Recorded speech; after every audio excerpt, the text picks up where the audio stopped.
Are all SUV drivers climate criminals that deserve to have their tyres deflated while they sleep comfortably in their smug, oversized beds, tucked up in their Gucci bedding with special antibacterial duck-down pillows that they replace every quarter?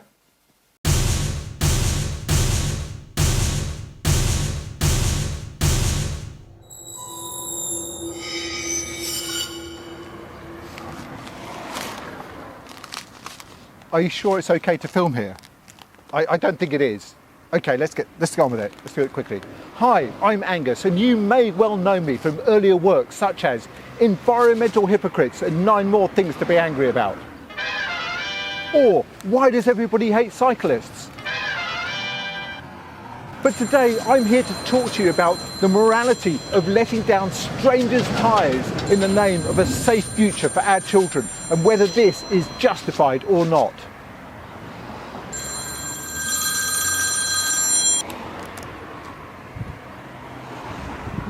You don't say.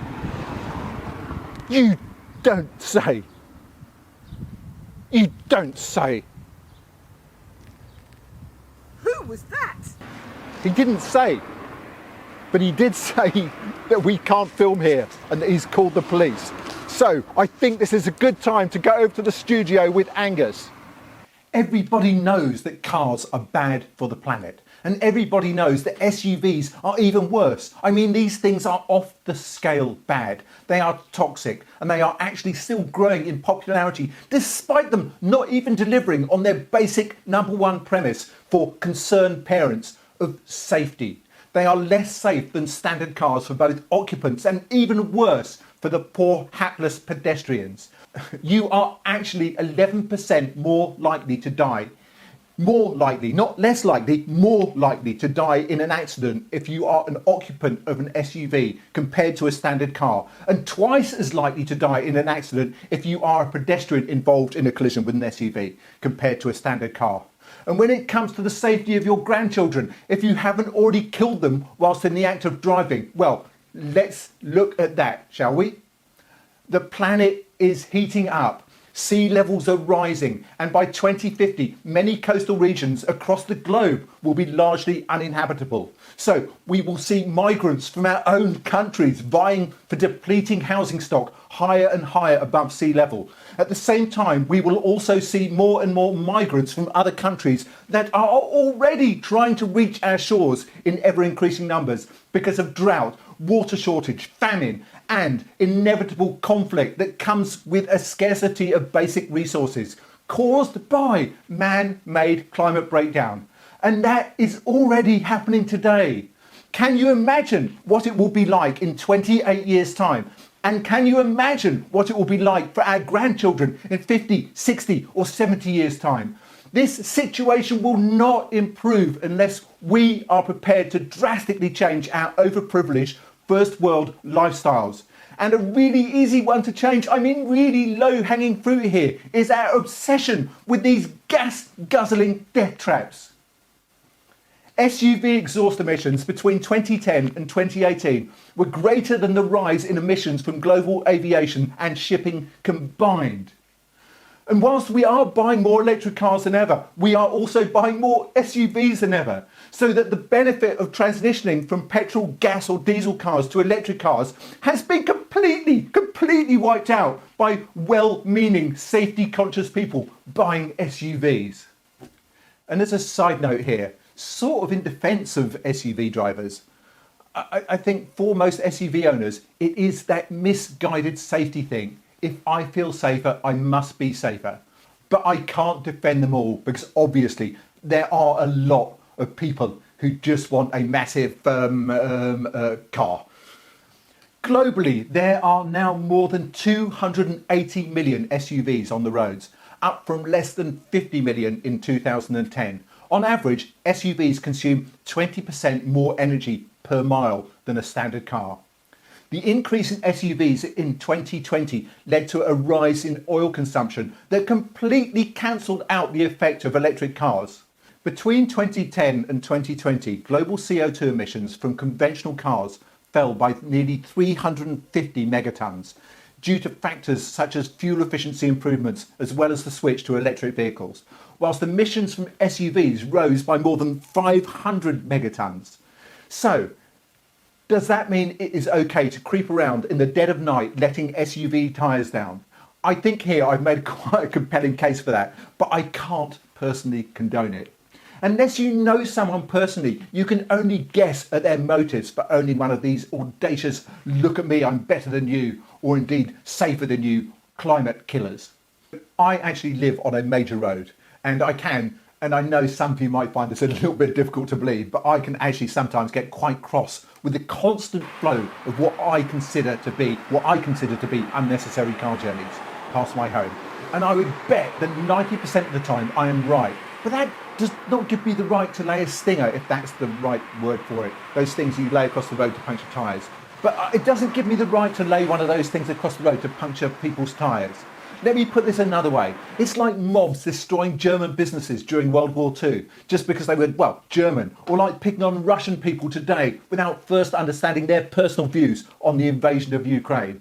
Or assuming that every Millwall fan is a thug, every overweight person as being lazy, every banker as being an arsehole, every politician as being crooked, or every SUV driver as being a twat. Some people have genuine reasons for owning SUVs, like needing the space for a large family, extended family, a large dog, medical supplies, volunteering at food banks, wheelchairs, pushchairs, perhaps for towing a horse box, a caravan, a trailer, a boat, people working in the construction industry, farming, or even people having a second home up a dirt track or in the countryside. Second homes, okay, not a great example, but it is the system that makes second homes financially affordable when so many people are either homeless or part of generation rent. That is the problem. Levelling up needs to start with affordable housing for all, not wealthy people owning multiple dwellings and renting them out to the less well-off, or just leaving them empty for 11 months of the year. The point is that it is the fault of the system that allows this to happen, rather than the people taking advantage of it. And so it is with SUVs. Tax the fuck out of them. A carbon tax and a pollution tax, definitely the subject of a future video. That way people won't need to go out in the dead of night with a bag of lentils. Anyway, where was I?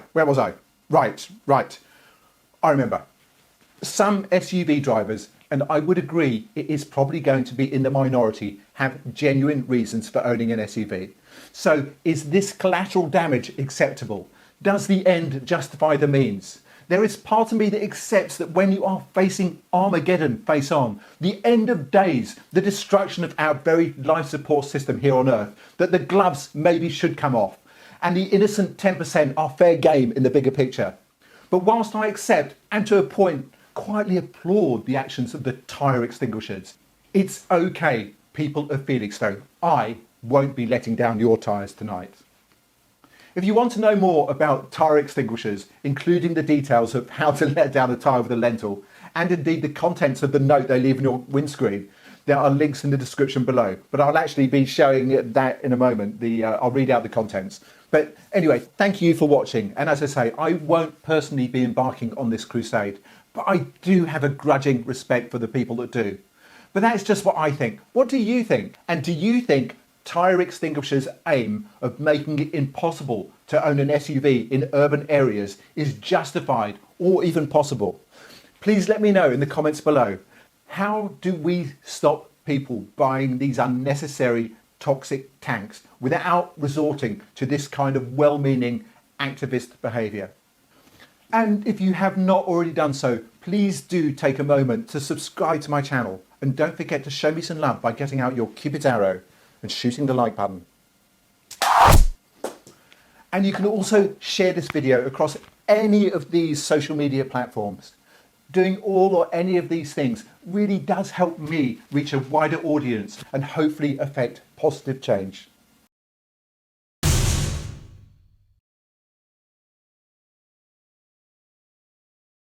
So if you don't own an SUV and would like to know what note is put onto your windscreen after someone has let your tyres down, this is what it says. Attention, your gas guzzler kills. We have deflated one or more of your tyres. You'll be angry, but don't take it personally. It's not you, it's your car. We did this because driving around urban areas in your massive vehicle has huge consequences for others. Car companies try to convince us we need massive cars, but SUVs and 4x4s are a disaster for our climate. SUVs are the second largest cause of the global rise in carbon dioxide emissions over the past decade, more than the entire aviation industry. The world is facing a climate emergency. According to the UN, millions of people are already dying from climate change related causes: drought, hurricanes, flood, forced migration, starvation. So far, the impacts on you have probably been minimal. We need emergency action to reduce emissions immediately. We are taking actions into our own hands because our government and politicians will not. Even if you don't care about the impacts on people far away from you, there's also consequences for your neighbours. SUVs cause more air pollution than smaller cars. SUVs are more likely to kill people than normal cars in collisions. Psychological studies show SUV drivers are more likely to take risks on the road. SUVs are unnecessary and pure vanity. That's why we have taken this action. You will have no difficulty getting around without your gas guzzler, with walking, cycling, or even public transport. Driving a hybrid or electric, these are still polluting, dangerous, and cause congestion. See more on our website. The Tyre Extinguishers. If you've enjoyed this video and found it useful, or just weirdly compelling, apparently there is a thing with my presentation style, you might like this one, or indeed this one. If this is what you want to do at night, the thing is you're probably not even going to be in trouble with it. The legal area is really grey. Do you think I can leave that bit in? Or will that be considered inciting criminal behaviour?